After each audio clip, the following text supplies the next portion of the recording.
The Resilience Across Borders podcast is intended for education, support, and inspiration. I am not a psychologist or a medical doctor and do not offer any professional, medical, or health advice. If you are dealing with or suffering from any psychological or medical conditions, please seek help from a qualified health professional.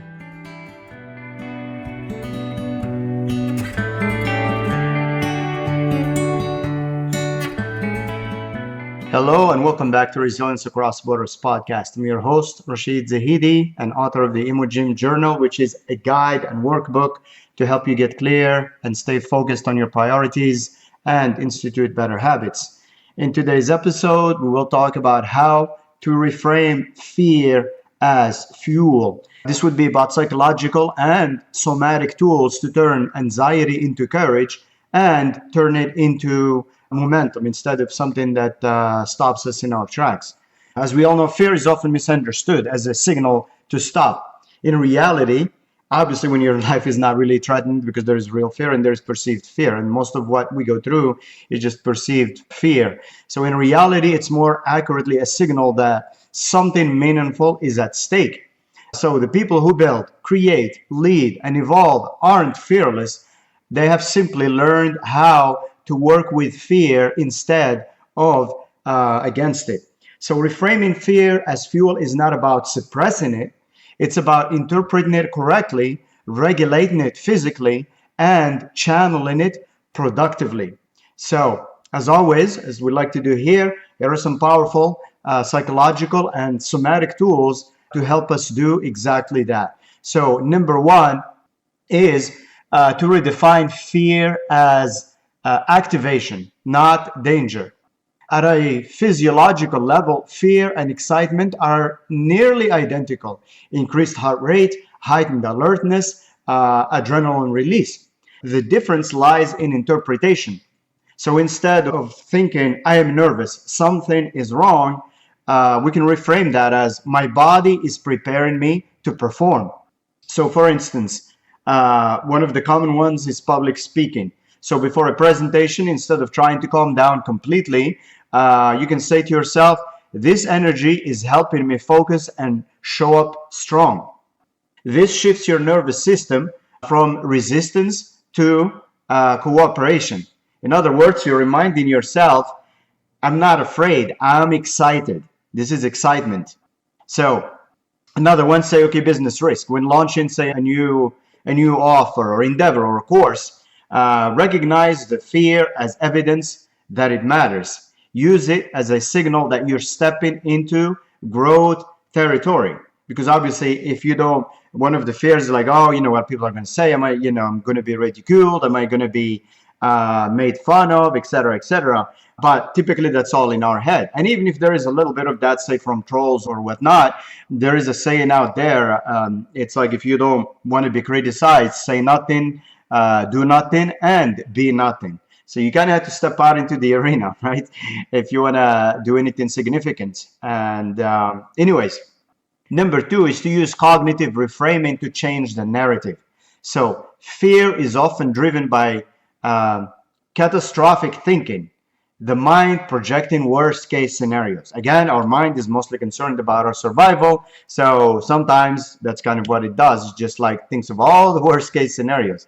So cognitive reframing helps you challenge and replace those distortions. So for instance, fear of failure. You may think, if this fails, it means I am not good enough. But we can reframe it and say, okay, if this fails, I gain data, I gain feedback and clarity on my next move, and I will adjust and make my next move.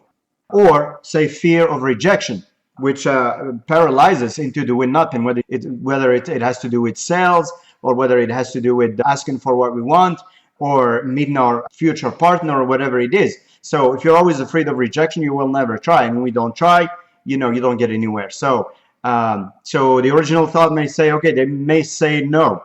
So, but you can reframe it and say, every no moves me closer to alignment and a stronger yes. Because again, you adjust until you find your yes. Number three, Regulate the body first, or some people refer to it as grounding or somatic grounding, basically having to do more focusing on the body. You cannot think your way out of a dysregulated nervous system. When the nervous system is dysregulated, because fear lives in the body, that's where it manifests most and first, then the mind. So before reframing mentally, downshift your physiology. You can do a physiological sigh. Inhale through the nose and then take a second short inhale and then do a long exhale through the mouth. Empty your lungs. And you can repeat this 3 to 5 times. This calms down your body, and this brings you back to the present, brings you back to your body and gets you out of your head. Because sometimes some of these situations, you can't think your way out of them because you will be stuck in loops and it'll just get worse. For instance, before a high stakes call, do this breathing pattern for say 60 seconds and you'll reduce cortisol and regain clarity quickly. So you won't be flooded by cortisol or any other chemicals that just make you stay in fight or flight kind of mode. Or you can also think during emotional overwhelm. And if you're feeling like overflooded with emotions and you're like, it's too much, you step away, place one hand on the chest and one on the stomach, and you can alternate. You can try your left hand on your heart and your or chest and your right one on your stomach, or vice versa, and see which one actually is comforting to you, which one is calming to you, and then slow your breathing and extend the exhale. This signals safety to your nervous system. Number 4, channel fear into action. And you can do this through micro commitments. So fear grows in stillness and shrinks in motion. The goal is not to eliminate fear before acting, but to act while fear is present. Procrastination on a big project. Instead of finish the whole thing, commit to 10 minutes of focused work. One small section completed. Momentum gets you going and reduces fear. Or another example, avoiding, say for instance, outreach or sales. Set a target. Send 3 messages, not 30, okay? So if 30 is overwhelming, you're looking at this mountain and you will not start because it's this big mountain, you don't even know where to start. Just start with 1, 2, 3. This lowers resistance and builds consistency. Number 5, build a relationship with fear instead of ignoring it, trying to suppress it, or pretend that it doesn't exist. Resistance amplifies fear. Acceptance transforms it. When you stop trying to eliminate fear, it loses its grip on you. Obviously, we all have internal dialogue, so try an internal dialogue shift. Instead of, I shouldn't feel this way, you can say, fear is here, and I can still move forward. Number 2, you can do a journaling exercise. You can write, what is this fear trying to protect me from? Is that protection still necessary? You can bring, those fears out into the open, and you can analyze them, look at them, and you'll find that a lot of them are irrational and not relevant at this particular, time or in this particular situation. So is that protection still necessary? This builds awareness and reduces reactivity. It brings that monster out of the dark, and then you see that it's not really threatening, and it's not really something you should fear for your life because of it. Number 6 is use visualization to experience courage. Your brain does not fully distinguish between imagined and real experiences. So visualization allows you to rehearse confidence before execution. So you can do performance rehearsal. Close your eyes and vividly imagine showing up calm, clear, and confident, handling challenges smoothly. Another example is future self-anchoring. Visualize yourself after succeeding. How do you stand? How do you speak? How do you think? Step into that identity before taking action. You can also visualize it as if you are in a movie and you've done all these things and you're at the end here. And how do you look? How do you feel? How do you stand? How do you speak? What's your confidence level? And you step into that role. Number 7, reframe fear as a compass. Fear often points directly toward growth expansion, and purpose.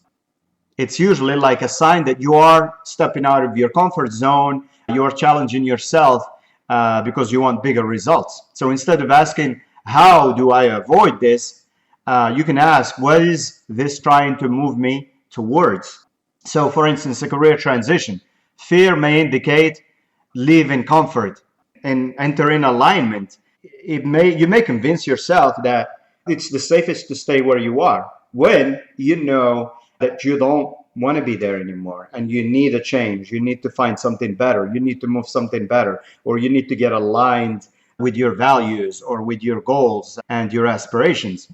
You can also, like another example is difficult conversations. So fear signals truth needs to be suppressed or avoided, and the truth is, like, you need to express the truth and you need to set the boundaries, and that's the only way to move forward, and that's the only way to protect yourself and protect your well-being. Number 8 is train your nervous system for courage. Again, it's like healthy exposure. Courage is not a trait, it's a trained response. As with most things, the learning doesn't happen in the thinking and in the avoidance, it happens in the doing. So gradual exposure builds tolerance to discomfort, and it also reinforces that, see, nothing bad happened. I still have my limbs, I'm still okay, everything's still good, right? So start small. Say, for instance, if you want to gain social confidence and you have an issue with that, start with just making eye contact. Say hello to strangers. Build up to deeper interactions. You don't have to jump into those deeper interactions right away, but start with eye contact, or just start with saying hello. Also, like, another example is, if you're afraid of like creating and putting yourself out there and sharing your gift and your talents because you're afraid of visibility. Let's say, okay, in content creation, you can start with posting just once a week, and then maybe a written post of some kind. Then maybe from there progress to video content, and then maybe from there progress to like live sessions. Each step expands your capacity and then builds on the previous. So number 9 is anchor courage in the body. Confidence is not just mental, it's embodied. Your posture, breathing, and movement directly influence how you feel. So when you stand in a certain way with a certain posture, it sends that signal to your body, and then that confidence kind of shows up. Instead of you're hunched over, and if your body is just shrinking and you almost want to disappear, obviously that's not setting you up for confidence or courage. So assume the power posture, stand tall, shoulders back, slow and controlled breathing. And again, hold your breathing and be present with your breathing. So for instance, before entering a room, you can consciously take a notice of this. Adjust like your posture intentionally. Your physiology will influence your psychology. So, or say during stress, slow your movements, speak slightly slower than usual. This also signals control and stability internally. Number 10 is give fear a purpose. Fear without direction becomes anxiety. Fear with direction becomes fuel. And tie your fear to something meaningful. And the best antidote to anxiety is action, taking some kind of action. But also like a purpose reframe. Say, okay, I'm afraid to launch this whatever venture because it could help people. But you can do also responsibility reframe. If I don't act, I stay stuck, and so does my impact. In other words, just this transforms fear into urgency and intention. Give it a direction, give it an action. Instead of spinning the wheels in the head and not getting anywhere, and then the fear grows, and then we're feeding the fear. So instead of feeding the fear, let's feed the action. Let's feed the momentum forward. So when we stay stuck, fear is winning. When we take action, hope is winning. So I'll repeat that. When we stay stuck and don't take any action, then fear is winning. But when we take action, hope and confidence are winning. So fear is not the enemy. It is unchanneled energy. When understood correctly, fear becomes focus. It can become drive. It can become awareness. It can become momentum and fuel. Courage is not the absence of fear. It's the decision to move forward even with fear. Move forward skillfully, intentionally, and repeatedly. And if you want to reflect further on this, you can always ask yourself, where is fear showing up in my life right now?